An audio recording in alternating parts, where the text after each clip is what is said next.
All right, let's get started. Well, thank you everyone for making it for this edition of the China Seminar Series, especially one day before we begin the long Easter weekend.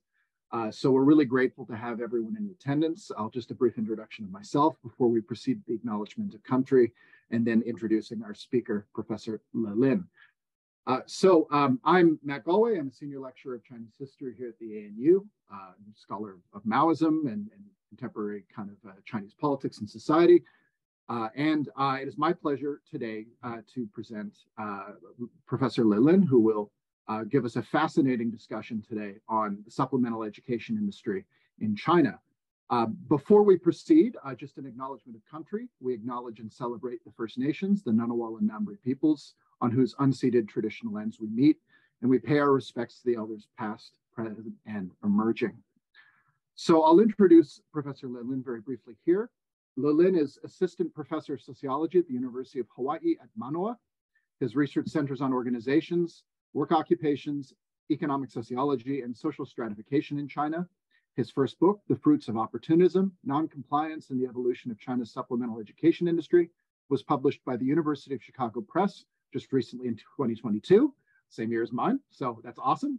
This book draws on privatization, marketization, and financialization of China's supplemental education sector to shed new light on China's market transition and economic and organizational changes. So without further ado, our speaker today, Professor Le Lin.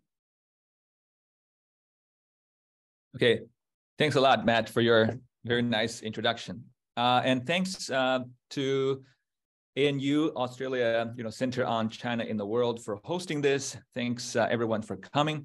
It's a great pleasure to join you from the other side of the Pacific. And let me share the screen. And today's talk is, like Matt said, is based on the book that came out last year with University of Chicago Press. So this book examines the emergence and transformation of China's supplemental education industry, the industry, and related supplemental education organizations, or SEOs. To understand what SEOs are, we can just think about those organizations that provide various non-degree oriented and supplemental educational services, such as after-school tutoring and test preparation coaching. So this industry has enjoyed phenomenal growth in the last 40 years. In the late 1970s, there was no such an industry, very few SEOs. But in the late 2010s, this industry has become the world's largest for-profit education industry and probably also the most vibrant one. Okay, let me provide some numbers to give us an idea. So in 2019, among the world's 10 richest people in education, 7 of them came from this industry. And if we take a look at the picture on the left, we can find one of the leaders in this industry. And in this picture, he was joining a small group of the top business elites in China, like Jack Ma, to welcome the former French president.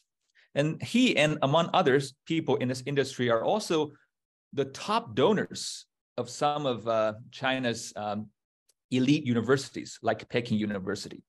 And that's something very, special in China. It's probably hard to imagine something like that in US or Australia, right? Can we imagine that one of the top donors from Harvard is a tutoring guy, right? And we can also take a look at the picture on the right, and it captures the period of time when more than a dozen of those SEOs were publicly listed on global stock markets like this one, NASDAQ.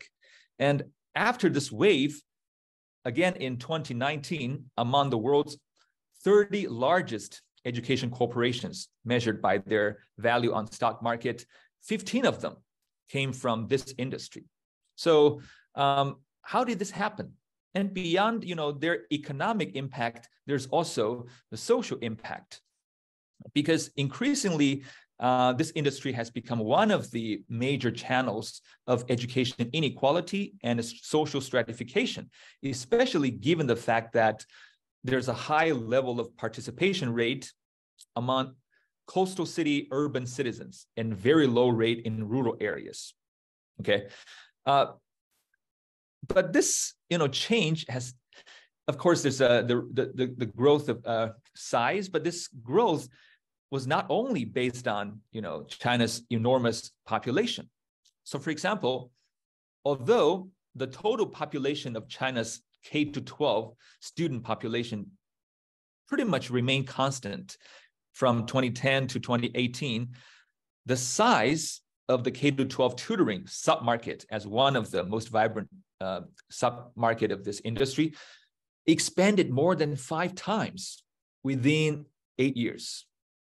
And this transformation is also beyond size. Okay, because I used to be one of the insiders in this industry, so I witnessed with my own eyes how a lot of those family-operated mom and pop informal schools stuck in old buildings through a few years became multi-billion multinational corporations renting high-end 5-star office buildings and listed on New York Stock Exchange.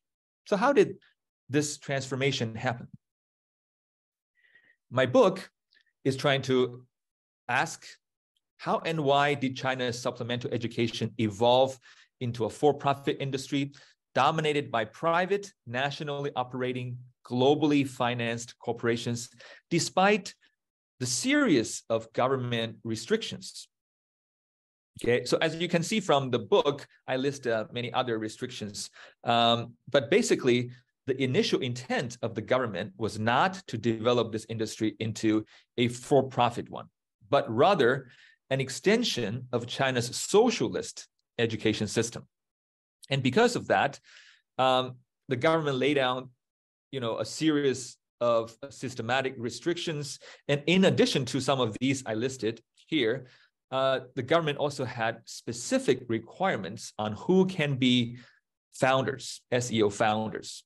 Okay, so at that time, when everything was beginning, only senior professors from state universities with associate title or above, with university approval and with local urban hukou are allowed to found such SEOs. Okay, so very tight restrictions.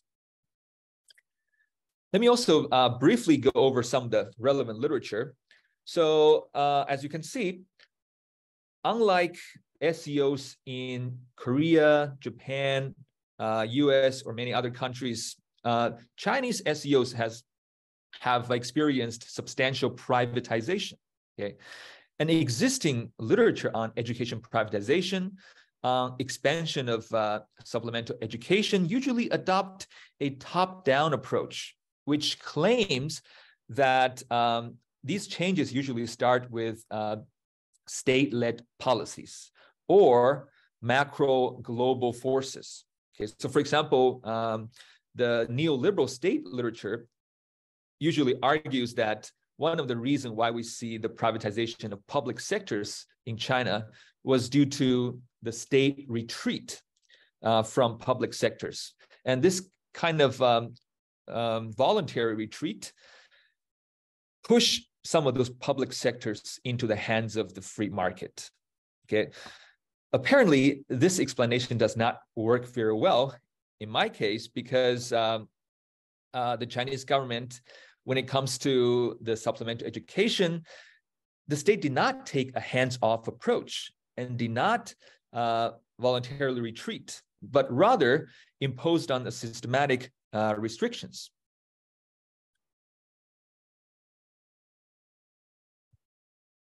This book also engages in debate with some sociological and organizational theories, such as new institutionalism. So I'll just go really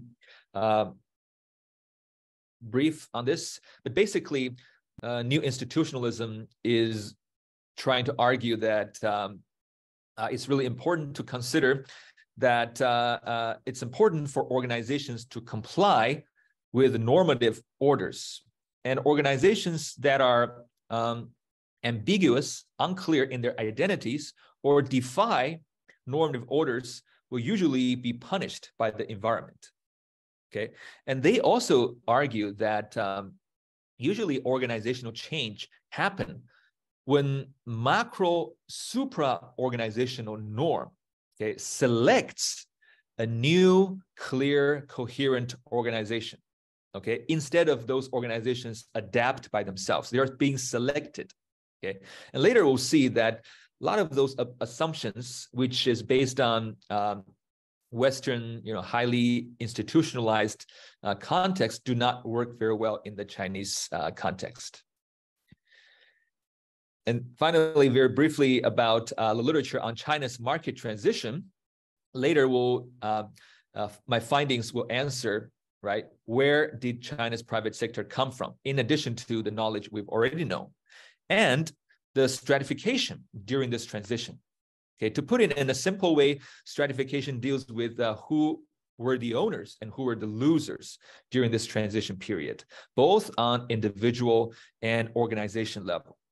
Okay, so for example, on individual level, there are a lot of literature that are arguing that it's usually those elites who used to be, party cadres or well-educated people who tend to be the winners of the transition. But there are a small, group of literature that argue at the beginning of the transition, a group of socially marginalized people, such as unemployed, uneducated, and even some of the ex-prisoners, okay, became winners. Although most of the existing literature are saying that their success was short-term, was ephemeral, okay? So here's my argument. Instead of, giving a top-down, as some of the existing literature do, my argument is a bottom-up argument. So it can be summarized as in one sentence, that is, ambiguity rewards adventurers. Okay, it means that under a particular kind of ambiguous social space, which I call two-dimensional ambiguity, and in this kind of social space, it's unclear whether organizations there are private or not, and whether they're for profit or not. So in this kind of ambiguous space, opportunist organizations, aims, and rule makers, so they got the right to redefine the games. So instead of having government pushing the change, in a top-down fashion, these organizations acted as agents of change, okay, facilitating the state retreat, expanding the boundaries of market operation, and from below. Okay.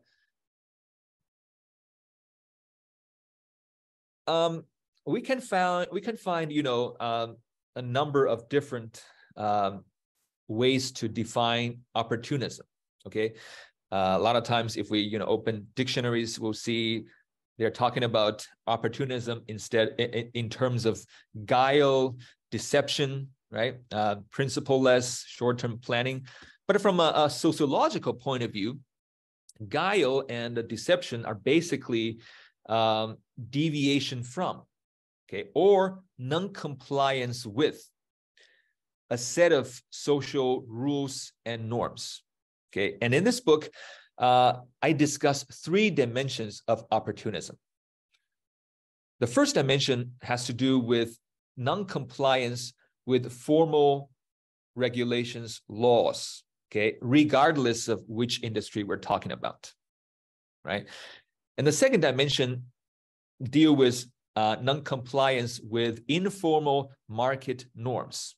Okay, we know that for a market to function, we need at least some basic level of trust, reciprocity, and cooperation. So I call all of them cooperation norms. Okay, and the third dimension is non-compliance with industry-specific norms. So in this case, for example, the industry-specific norms on pedagogy. And what I mean by opportunist organizations are those organizations that are most non-compliant on all these 3 dimensions, okay, more non-compliant compared to others. And the founders of these opportunist organizations in this case also tend to be what I call marginal entrepreneurs.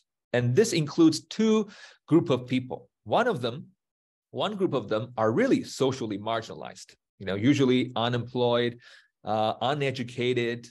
But the other group are a group of low-rank staff members or faculty members in state education institutions. Okay, regardless of who they are, one of the common characteristic of all those marginal entrepreneurs are that all of them were not qualified as founders according to the government rules. So they had to, get around the rules to found their SEOs. I want to really talk briefly about methods, and I'm happy to come back to any of these later during the Q&A session. But basically, this book draws on in-depth interviews, archives, observational data on 28 SEOs that are either current or previous market leaders. Okay. And I had interviews with a wide range of people, but mostly from the supply side.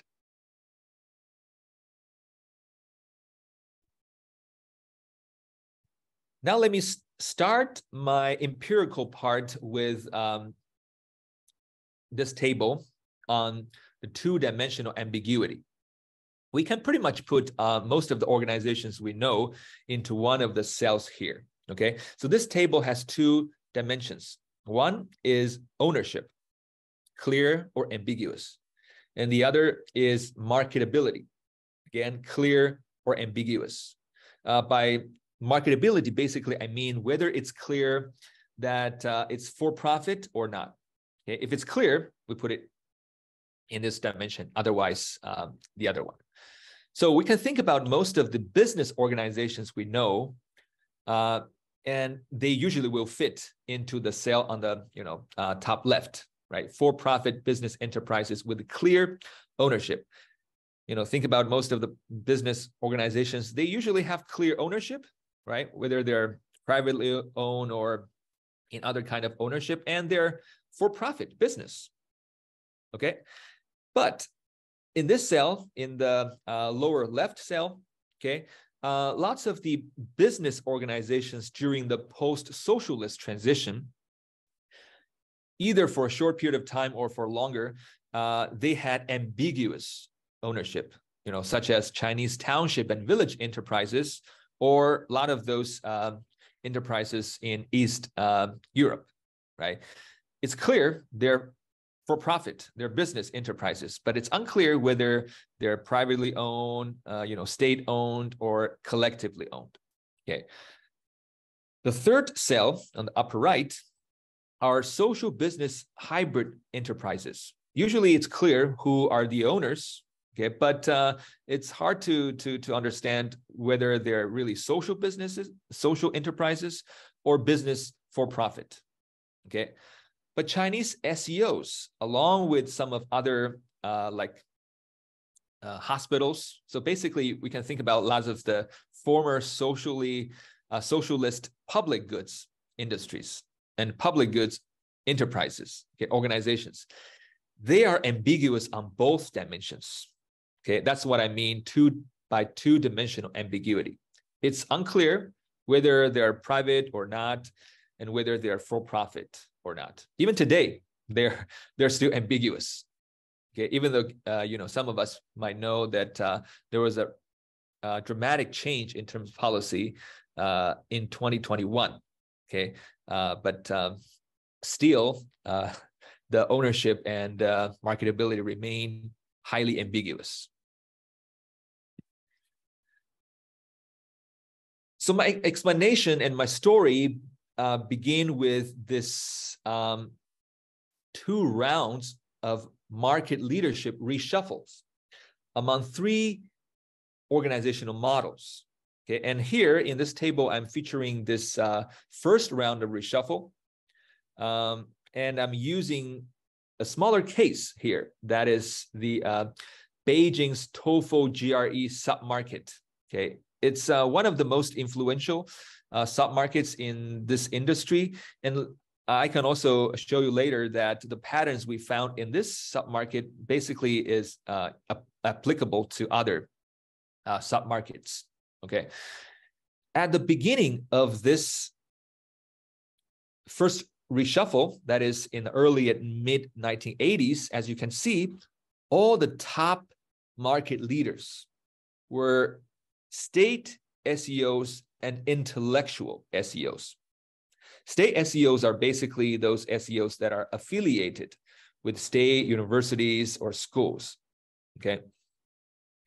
And intellectual SEOs were more independent, but their founders were all also, leaders, faculties, administrators of state universities and other schools. So at the beginning, they had the best teachers and other resources. They were the market leaders for, kind of short period of time. But within, 10 years, everything changed. By early 1990s, as you can see in the same niche market, all the top market leaders became opportunist SEOs. Okay, every one of them. Okay, and of course, with historical hindsight, nowadays we can say, hey, these opportunist SEOs were the prototype of private schools, and private schools might have, greater efficiency. But back then, in the 1980s or 90s, very few people could have predicted that this would happen, because at that time, private schools had very low legitimacy. Students and consumers were afraid to go to private schools. So how did this reshuffle happen? In order to understand that, let's first take a closer look at the three organizational models. Okay, these three organizational models, all of them drew their resources and organizational techniques or repertoires, basically the way to organize organizations, right? They drew their resources and organizational repertoires from the state education sector or system and the informal economy.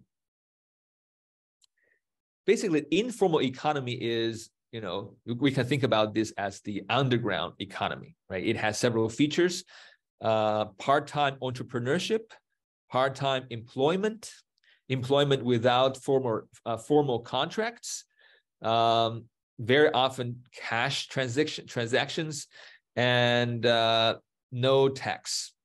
Okay, so usually, in everywhere around the world, the tutoring business has this affinity with informal economy.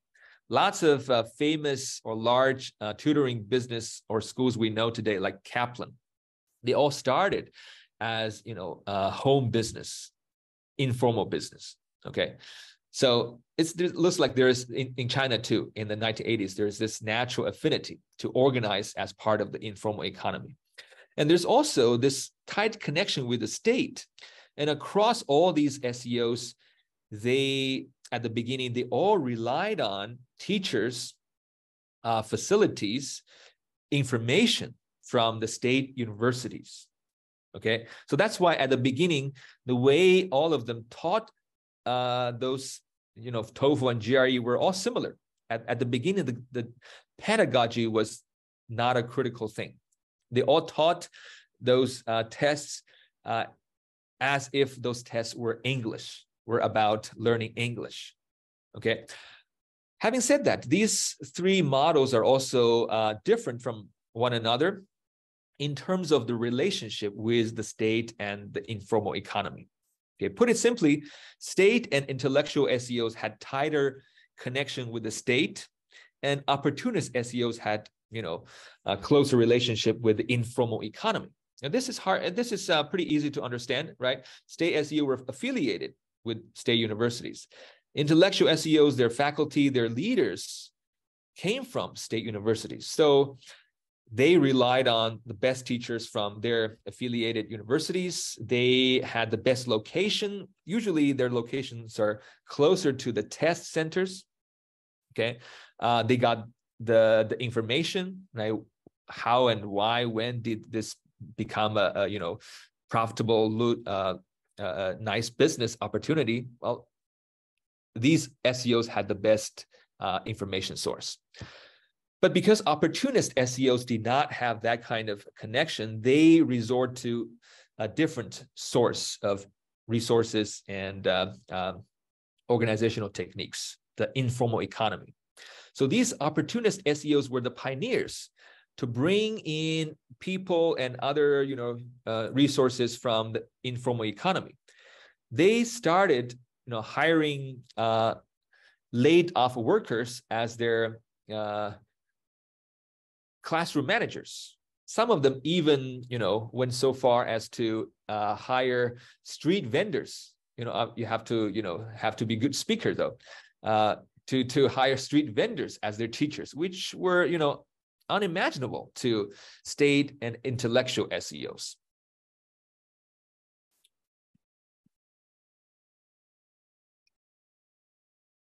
Since some of the existing literature already point out that usually connection with informal economy will brood opportunist behaviors, it's to some extent not surprising that opportunist SEOs engaged systematically in opportunism, or in another way to put it, non-compliance with the three dimension of norms and rules. Okay. And this kind of engagement in non-compliance and opportunism, first of all, provided direct benefits in terms of resources and legitimacy. Okay, let's first talk about non-compliance with formal regulations.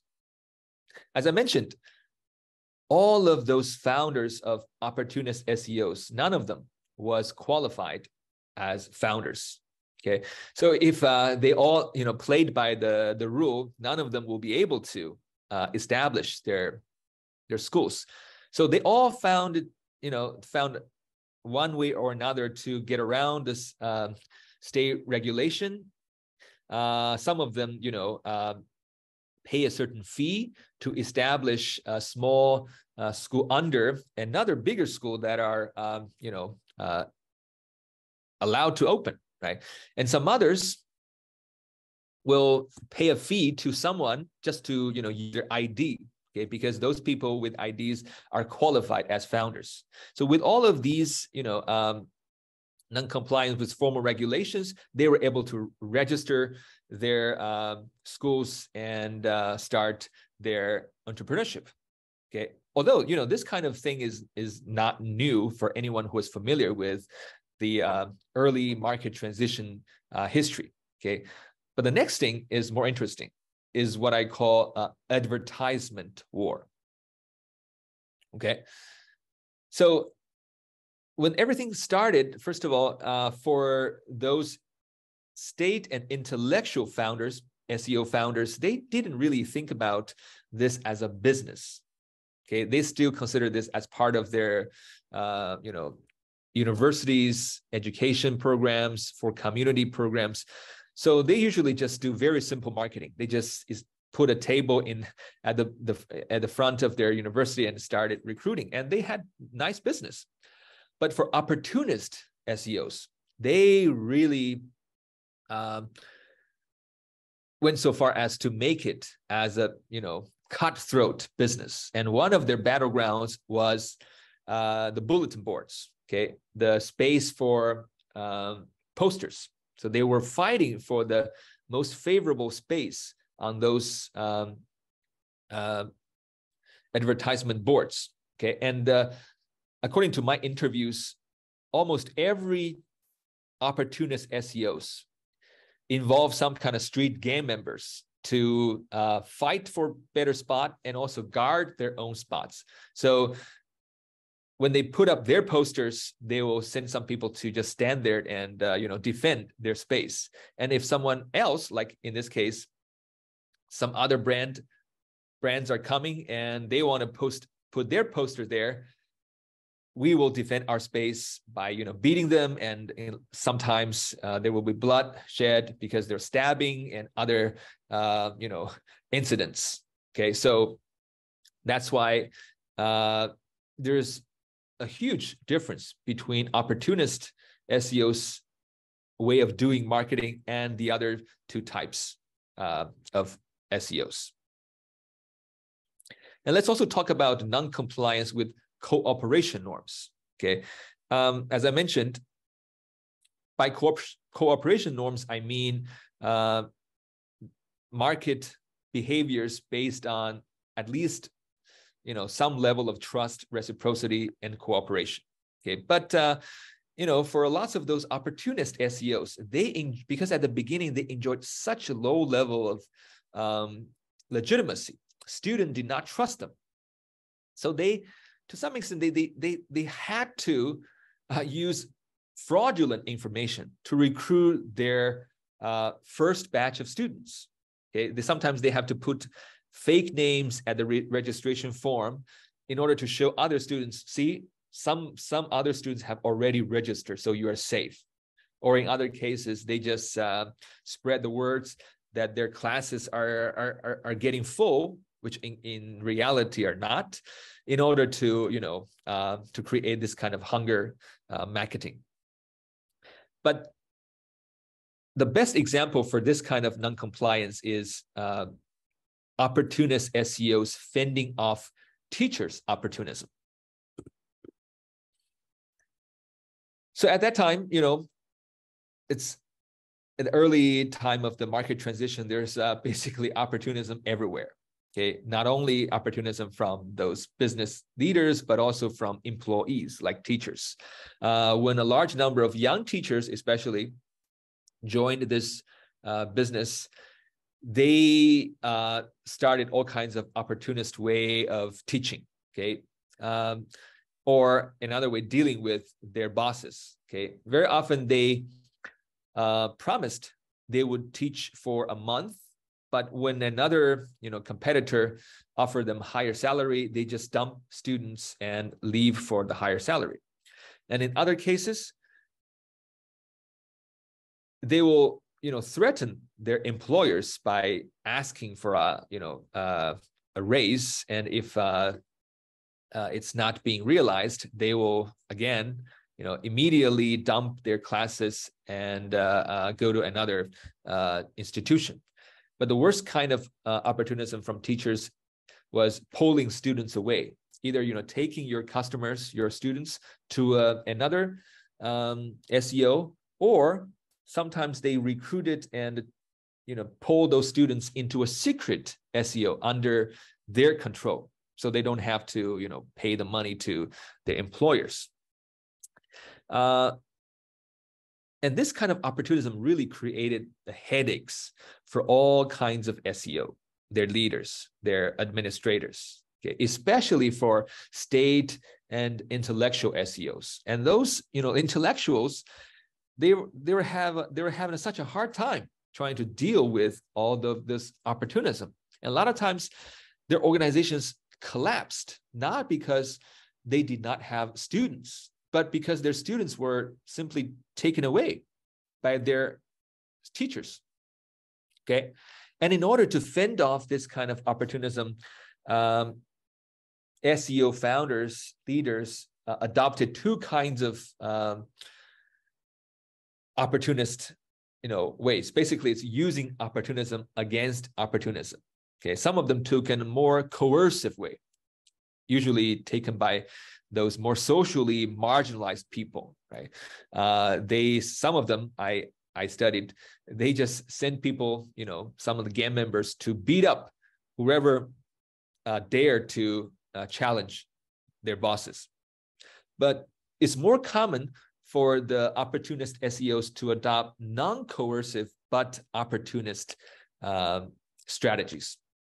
So these non-coercive opportunist strategies include surveillance, snitching, divide and conquer. So basically anything you can think of that's not based on trust or cooperation, but more based on the kinds of three kingdom type of schemes, right, between employers and employees.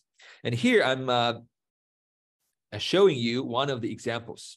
And this example has to do one of the top leaders let's call him Sue. That's a fake name, okay?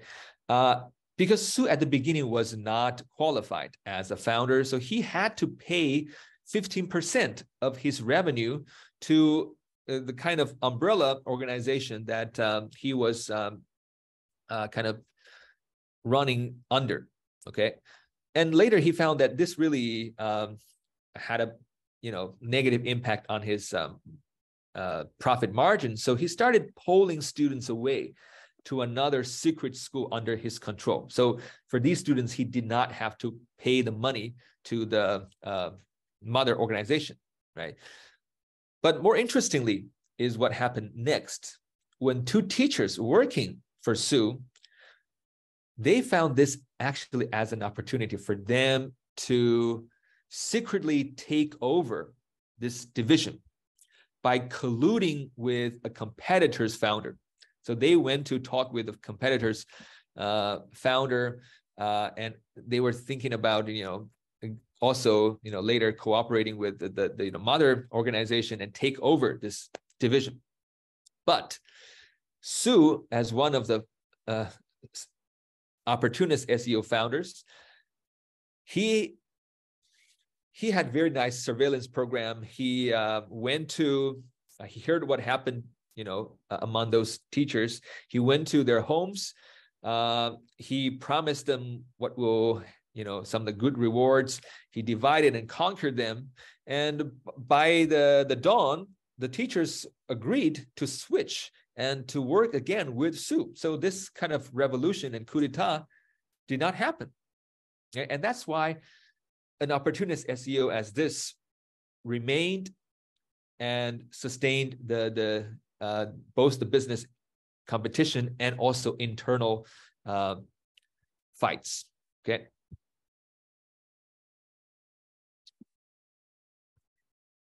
Now, the advantage for opportunists did not only come directly from their opportunistic non-compliant strategies, but also come from this interaction between their opportunism and ambiguous social space. Okay, so under this ambiguous social space, because some organizations had tighter ties with this state education system, very often when the government was trying to impose tighter regulations and to fight against opportunism, very often their new rules, their new regulations fail on the wrong guy. Very often they fail on the more compliant guy, fail on the state and intellectual SEOs. So that's one of the mechanisms how the anti-opportunism regulations did not work. Another mechanism for the interaction to happen is that under this highly ambiguous social space, there is also state fragmentation. And by that, I mean, it's just unclear which state agency was the major stakeholder, okay, to supervise what's going on. Okay, of course, in any countries, and especially during the market transition period in China, there's always this kind of jurisdiction fight, right? State fragmentation. But this is especially true in this kind of highly ambiguous setting, because in most, even if, in business organizations, at least people know for certain kind of issues like taxation issue, it's in the jurisdiction of the tax bureau. Okay, but not the case in this industry. In this industry, even for taxation, the tax bureau and the education bureau were saying different things. Okay, and the tax bureau were saying, hey, as long as it's money-making activities, you have to pay tax. Okay, but the education bureau were saying, we study the laws, okay, and the laws are fighting against each other. So, if tax bureau people come to you, okay, you can just tell them we're okay, and you can evade them if you can. And with the support of some of these agencies, those SEOs were trying their best to either not pay or try to negotiate for less. And when there's room for negotiation, it favored the opportunist SEOs. Because remember, the state and intellectual SEO founders, majority of them were educators. Okay, they didn't even consider this as business, or some of them started considering. One of the interviewees said, we cannot lose face by going to the tax bureau and negotiate tax. Okay, so under this kind of highly ambiguous context, opportunist SEOs benefited immensely, and they became the winners of the first round of competition. I will briefly talk about the second round, which is what happened when there's only opportunist SEOs. So this is a round of competition within the group of opportunist SEOs. This round of competition basically lasted from the 1990s to the early 2000s. And interestingly, although during the first round, if we remember, it's those that are more opportunist SEOs that outcompeted those less ones. But for the second round, it's something different. It's those among those opportunist SEOs, it's those relatively less opportunistic, those that had some kind of connection with the state education system, they became the final winners. Okay, and these are the group of people who basically stopped defying the state regulations and laws, but focus on non-compliance or opportunism, focus on the professional norms. So breaking through or breaking away from existing norms in this industry, like pedagogical norm. Okay, so in that sense, they were also kind of the innovators in terms of how to teach. And very briefly, for the first round of innovation on teaching, the market leaders, those opportunist SEOs, they first transitioned teaching English, like TOEFL or GRE, transitioned those coaching from teaching English into teaching of test cracking skills. Okay, they will, in their classes like this, really huge classes, they focus on, they'll tell your students, right? How can you get high scores in TOEFL, in IELTS, in GRE without even understanding what the reading passage is about? Okay, and then later in the next round of evolution and Revolution 2, they even developed lots of distinct discourses, like motivational discourses, nationalist discourses. Like this guy, when he was teaching students to learn English, he framed it as learning English to make our motherland proud, okay, or in order to conquer the rest of the world. Okay, so these people who, relatively less opportunistic in terms of laws and regulations, but they focused on pedagogy, and they started this revolution in terms of professional norms. And after 2000s, even though this industry was going through rapid formalization, institutionalization, embarking on global stock markets, these opportunism were still evolving. So this is very different from lots of the existing literature that was arguing a kind of linear process when, China business was becoming more and more institutionalized, more and more standardized, but less opportunism. But what I found was there's a kind of co-evolution process. As these SEOs became more formalized, their opportunism also evolved into new ways of dealing. But for the sake of time, I'll just pass this part and talk briefly about the conclusion and implication. So as we can see from this study, I found a new mechanism of privatization that's kind of like an interstitial emergence.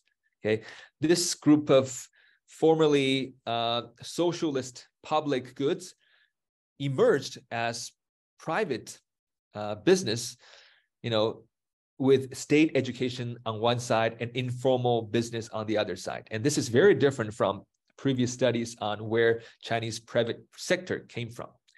And also there's, my study has this implication on whether organizational change in China was more due to selection of macro changes or adaptation on the individual organization level.